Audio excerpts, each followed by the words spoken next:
తెలంగాణకు వరుణుడు వరం కురిపిస్తున్నాడు. ఎగువ రాష్ట్రాల్లో కురుస్తున్నటువంటి భారీ వర్షాలతో నదులన్నీ కూడా ఎక్కడివక్కడ ఉప్పొంగుతూ ఉన్నాయి. మరి ఆ వరద జలాలు ఇప్పుడు తెలంగాణ ప్రాజెక్టులన్నింటినీ కూడా నింపుతా ఉన్నాయి. శ్రీశైలం నుంచి జూరాల వరకు, తాలిపేరు నుంచి బోగత జలపాతం వరకు కూడా ఎక్కడ చూసినా జలసిరులు దర్శనమిస్తూ ఉన్నాయి. మరి ప్రాజెక్టుల్లోకి ఎక్కడికి ఎంత నీరు వచ్చింది, ఎక్కడ ఎంత వరద ప్రవాహం ఉంది, రైతులకు ఈ వర్షాలు ఎంత ఊరటనిస్తూ ఉన్నాయి. ఇక మరి ఒకసారి పూర్తిగా మనం చూసినట్లయితే ఆ ప్రాజెక్టుల్లోకి వెళ్ళినట్లయితే ఇక తెలంగాణలోని ప్రాజెక్టులు ప్రస్తుతం అయితే శ్రీశైలం అయితే పొంగి పొర్లుతూ ఉంది.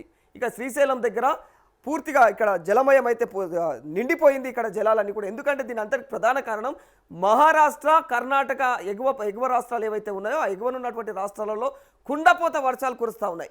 ఈ కుండపోత వర్షాల కారణంగా ఆ వరద ఉధృతి అంతా కూడా ఒక్కసారిగా నదులన్నీ కూడా పొంగి పొర్లుతూ ఉన్నాయి. దానివల్ల ఆ కుండపోత వర్షం కారణంగా ఆ నదుల్లోని నీరంతా కూడా ఒక్కసారిగా ఆ వరద నీరంతా కూడా ఇలా తెలంగాణలోని ప్రాజెక్టులన్నింటినీ కూడా నింపేస్తూ ఉన్నాయి. ముఖ్యంగా కృష్ణా బేసిన్లో తీసుకుంటే కృష్ణా బేసిన్ ఎక్కువగా పొంగి పొర్లుతూ ఉంది. ఇక్కడ శ్రీశైలం ప్రాజెక్టు కూడా ఇక్కడ దాదాపుగా ఇక్కడ కూడా 18,349 క్యూసెక్ల నీరు ఇన్ఫ్లో ఉంది. అంటే ఇన్ఫ్లో అంటే వచ్చి చేరుతూ ఉంది. 18,349 క్యూసెక్ల నీరు ఈ శ్రీశైలం జలాశయంలోకి చేరుతుంది, ఈ ప్రాజెక్టులోకి చేరుతూ ఉందన్నమాట నీరు. ఇక మరి అట్లా ఇక్కడ ఉన్నటువంటి సిచ్యువేషన్ ఎగువ ప్రాంతాల నుంచి వస్తున్నటువంటి ఈ అత్యధికమైనటువంటి వరదల కారణంగానే ఇవి వస్తున్నట్లుగా అయితే క్లియర్గా అర్థమైపోతా ఉంది. ఇక మళ్ళీ ఇక్కడ జూరాల ప్రాజెక్టు తీసుకుంటే జూరాల ప్రాజెక్టు వ్యవహారం కూడా అదే విధంగా కొనసాగుతూ ఉంది. ఈ జూరాల ప్రాజెక్టులో కూడా దాదాపుగా ఇక్కడ కూడా ఎగువ నుంచి వస్తున్నటువంటి నీరు విచ్చలవిడిగా అక్కడి నుంచి దిగువకు వస్తూ ఉంది. కాబట్టి ఈ నీరు భారీగా వచ్చి చేరడంతో అయితే ఇన్ఫ్లో ఇక్కడ 32,000 క్యూసెక్ల ఇన్ఫ్లో ఇక్కడ నీరు ఇక్కడ లోపలికి చేరుతూ ఉంది. ఈ జూరాల ప్రాజెక్టు లోపలికి 32,000 క్యూసెక్ల నీరు వచ్చి చేరుతూ ఉంది ఈ వరద ఉధృతి కారణంగా, విపరీతమైనటువంటి వర్షాల కారణంగా. ఇక అవుట్ఫ్లో విషయానికి వచ్చేస్తే అంటే ఇక్కడ ఇందులో నుంచి బయటికి పంపిస్తున్నటువంటి నీటి విషయానికి వస్తే 30,700 క్యూసెక్ల నీరు బయటికి పంపిస్తూ ఉన్నారనమాట. అంటే 30,700 నీరు బయటికి పంపిస్తారు, 32,000 క్యూసెక్ల నీటినేమో లోపలికి పంపిస్తారు. ఇక ఇదే విధంగా ఇక మన ఒకసారి ఇది తాలిపేరు ప్రాజెక్టు మనకు క్లియర్గా ఇక్కడ కనిపిస్తూ ఉంది. ఇక్కడ కనిపించేది తాలిపేరు ప్రాజెక్ట్. ఈ తాలిపేరు ప్రాజెక్టు కూడా వరద ఉధృతి విపరీతంగా కొనసాగుతూ ఉంది. ఎగువ నుంచి వస్తున్నటువంటి వరదల కారణంగా సుమారుగా ఇక్కడ 22 గేట్లను ఎత్తేసినట్లుగా తెలుస్తూ ఉంది. అధికారులు తెలుపుతా ఉన్నారు ఇక్కడ 22 గేట్లను ఎత్తివేయడం జరిగింది అన్న కోణంలో. దాదాపుగా ఇక ఇన్ఫ్లో గురించి అధికారికమైనటువంటి ప్రకటన లేదు, కానీ అవుట్ఫ్లో వచ్చేదానికంటే పోయేది అయితే 74,217 క్యూసెక్ల అవుట్ఫ్లో ఇక్కడ ఈ తాలిపేరు ప్రాజెక్టులో ఉన్నట్టుగా తెలుస్తుంది. తాలిపేరు ప్రాజెక్టులో ఎక్కువ అవుట్ఫ్లో ఉంది. అంటే ఇన్ఫ్లో ఎంత ఎక్కువ ఉంటే అంత అవుట్ఫ్లో కూడా ఎక్కువనే ఉంటుంది. కాబట్టి జనరల్గా ఇప్పుడు ఇక్కడ పరిస్థితి విపరీతమైన అటువంటి వరద ఉధృతి అయితే బాగా పెరిగిపోయింది. ఇక ఈ శ్రీశైలంలో అయితే రానున్నటువంటి ఇంకా 4 రోజుల్లో వరద ఉధృతి ఇంకా పెరిగే అవకాశాలు ఉన్నాయని చెప్పేసి అయితే అధికారులు చెప్తా ఉన్నారు. రైట్. ఇక బోగతా జలపాతం కూడా మరోవైపు అంటే ఇక్కడికి కూడా ఆ నీరు విచ్చలవిడిగా వచ్చి చేరుతూ ఉంది. ఈ జలపాతానికి ఇక ఈ వర్షాకాలం సీజన్లో ఎక్కువగా ఇది పొంగి పొర్లుతూ ఉంటుంది. అక్కడ చూడడానికి చాలా ప్రకృతి ఆహ్లాదకరంగా కనిపిస్తూ ఉంటుంది ఈ వర్షాకాలం సీజన్లో చూస్తే. ఇక మరి ఇక్కడ ప్రస్తుతం అయితే ఇక్కడ ఉన్నటువంటి జలపాతం కారణంగా ఇక్కడ టూరిస్టులు కూడా ఎక్కువగా వస్తూ ఉంటారు. అంటే సందర్శకులు ఏదైతే ప్రకృతి లవర్స్ ఉంటారో, ప్రకృతిని ప్రేమించే వ్యక్తులు ఎవరైతే ఉంటారో వాళ్ళు ఇక్కడికి ఈ వర్షాకాలం సీజన్లో మోస్ట్లీ ఇక్కడ ఎక్కువగా వచ్చి వీళ్ళు ఇక్కడ సందర్శిస్తూ ఉంటారు అనమాట. ఎందుకంటే ఆ జలపాతం అందాలు మీరు చూడవచ్చు క్లియర్గా ఎంత అందంగా ఉంటాయి. ఇక్కడ అవన్నీ కూడా కొండలు, రాళ్ళు, వాటి మధ్యలో నుంచి నీరు ప్రవహిస్తూ ఉంటే ఇక్కడ బోగతా జలపాతానికి చూస్తుంటే కనుల విందుగా కనిపిస్తూ ఉంటుంది అనమాట. ఈ పర్యాటకులు అందుకే ఎక్కువగా ఇక్కడికి సందర్శిస్తూ ఉంటారు. ఇక మరి ఈ జలపాతం పరిస్థితి ప్రస్తుతం అయితే పొంగుతూ ఉన్న నేపథ్యంలో మరి ఇక్కడ ఉన్నటువంటి సిచ్యువేషన్ని బట్టి పొంగుతూ ఉన్న నేపథ్యంలో అధికారులు ఇక్కడ ప్రస్తుతానికైతే ఇక్కడికి సందర్శకులు ఎవరైతే ఉంటారో వాళ్ళు రావద్దు అన్న కోణంలో అయితే చెప్పడం జరిగింది. ఎందుకు? ఇక్కడ వరద ఉధృతి విపరీతంగా పెరిగిపోయింది. ఈ విపరీతంగా పెరిగిపోయినటువంటి కారణంగా ఇక్కడ మళ్ళీ ప్రయాణికులకు, అక్కడ వచ్చినటువంటి సందర్శకులకు ఏమైనా ప్రమాదాలు జరుగుతాయేమో అన్న కోణంలో అధికారులు ముందస్తుగానే అప్రమత్తమయ్యి ఈ పర్యాటకులను అయితే ఇక్కడ రావద్దు అని చెప్పేసి అధికారులు హెచ్చరికలు జారీ చేస్తూ ఉన్నారు ఈ బోగతా జలపాతం వ్యవహారంలో. ఇది ములుగు జిల్లాలో ఉన్నటువంటి ఆ బోగతా జలపాతం మన తెలంగాణకే ఇది ఒక వన్నే. నిజంగా తెలంగాణ నయాగారగా పిలుస్తూ ఉంటారు ఈ జలపాతాన్ని. అట్లాంటి జలపాతం ఒక్కసారిగా ఈ వర్షాకాలం వచ్చిందంటే ఎంత అందంగా ఆహ్లాదకరంగా కనిపిస్తా చూడొచ్చు మీరు, ఎంత కనువిందుగా ఉంటుంది నిజంగా. ఈ యొక్క అధికారులు ప్రస్తుతం అక్కడికి వెళ్ళొద్దని చెప్పారు కదా, ఈ ఆంక్షలు ఒక 1 వీక్ కొనసాగే అవకాశం ఉంది. 1 వీక్ తర్వాత మీరు కూడా ఒకసారి అక్కడికి వెళ్ళి సందర్శించడానికి ట్రై చేయండి. అది మన తెలంగాణ టూరిజం ప్లేస్ కాబట్టి మన తెలంగాణకి అది వన్నె తెచ్చి పెడుతుంది ఈ వర్షాకాలంలో. అంత అద్భుతమైనటువంటి జలపాతం ఇది. ఇక్కడ నిజంగా అట్లా వరద ఉధృతి ప్రస్తుతం ఇక్కడ ఈ విధంగా కొనసాగుతూ ఉంది.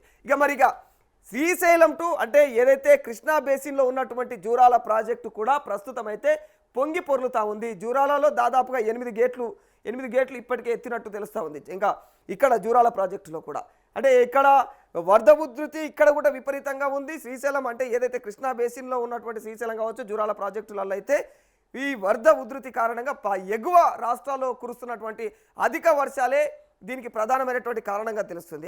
ఎగువ రాష్ట్రాల్లో కురుస్తున్నటువంటి విపరీతమైనటువంటి కుండపోత వానల కారణంగా ఎక్కడొక్కడ నదులన్నీ కూడా నిండిపోయినాయి.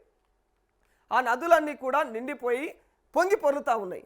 మరి ఇలాంటి తరుణంలో ఇక్కడ ఈ మన తెలంగాణలో ఉన్నటువంటి ప్రాజెక్టులన్నీ కూడా నిండిపోతూ ఉన్నాయి. ఈ పరిస్థితి ఇట్లా కొనసాగుతూ ఉన్నది.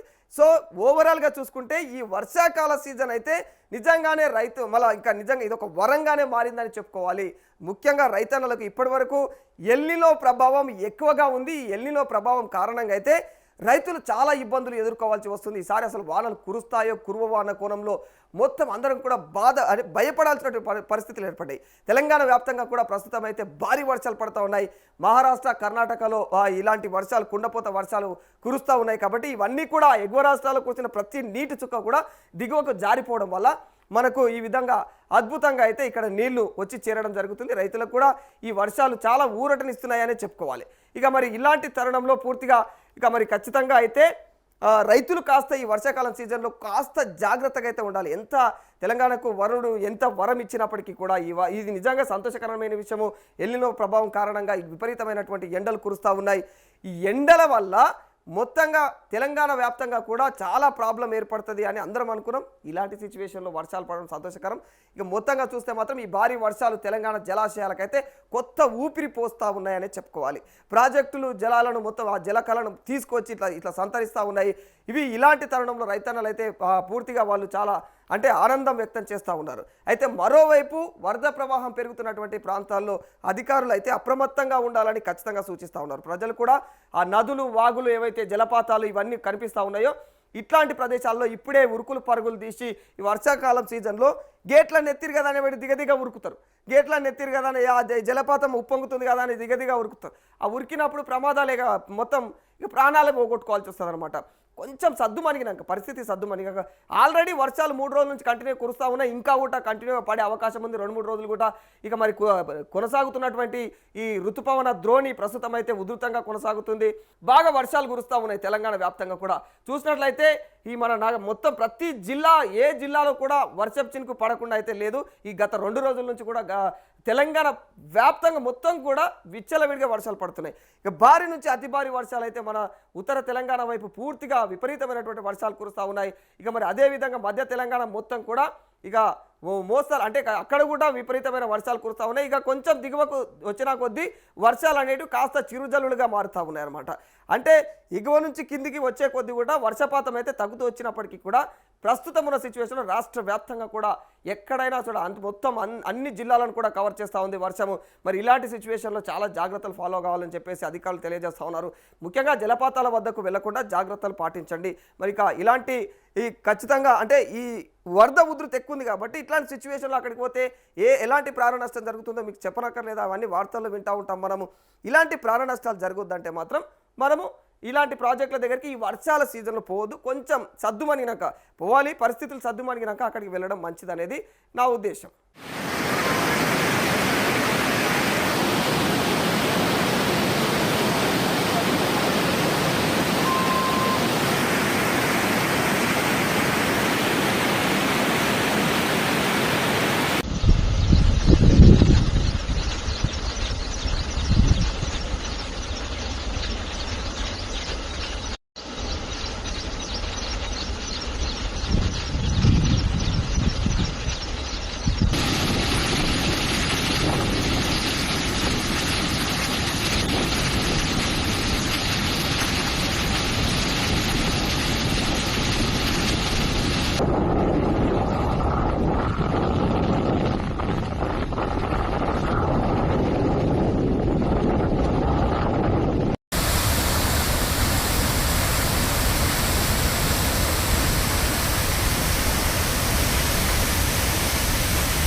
కాలు